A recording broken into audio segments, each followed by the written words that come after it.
banyak yang bertanya-tanya ya, termasuk saya sendiri gitu ya. Sebenarnya utang pemerintah ini seberapa besar dan apakah itu masih dalam kategori aman atau tidak gitu ya. Kan utang pemerintah sudah mencapai lebih dari 9.000 triliun ya. Kalau dihitung sebagai rasio terhadap PDB itu sudah sekitar 40% ya. Kadang-kadang lebih sedikit atau kadang-kadang kurang sedikit gitu. Nah, itu aman atau tidak gitu ya. Nah, tentu saja kalau dari pemerintah selalu menyampaikan bahwa utang pemerintah terkendali, dikelola secara hati-hati untuk keperluan produktif ya.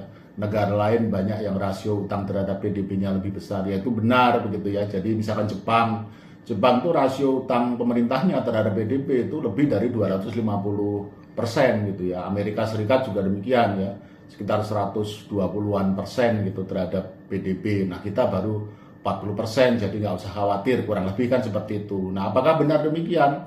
Kalau menurut saya nggak tepat ya. Jadi pertama adalah bahwa Jepang itu juga bukan tidak masalah. Jepang itu juga memang sedang bermasalah dengan utangnya gitu ya. Nah, kemudian kalau Amerika lain ya, Amerika itu kan bisa cetak dolar dalam tanda kutip semaunya dia ya. Nah, sehingga dia mungkin tidak bisa kita kategorikan sebagai pembanding gitu ya.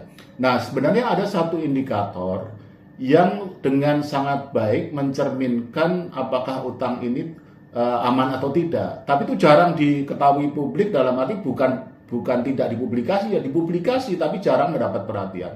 Yaitu yang namanya keseimbangan primer. Apa sih keseimbangan primer itu? Kalau mau gampangnya ya, keseimbangan primer itu adalah seluruh pendapatan negara dikurangi pengeluaran di luar cicilan bunga hutang. Nah, itu mencerminkan apa? Mencerminkan kemampuan kita untuk bayar hutang.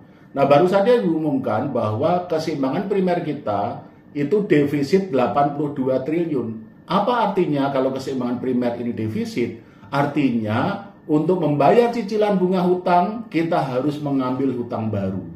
Jadi istilah awamnya adalah gali lubang tutup lubang gitu. Kalau menurut saya, terserahlah ini terminologinya mau dibilang apa, tapi ini tidak sehat. Jadi utang pemerintah kita tidak baik-baik saja. Kalau menurut saya ini harus dikendalikan. Awalnya dari mana? Pengendalian defisit anggaran.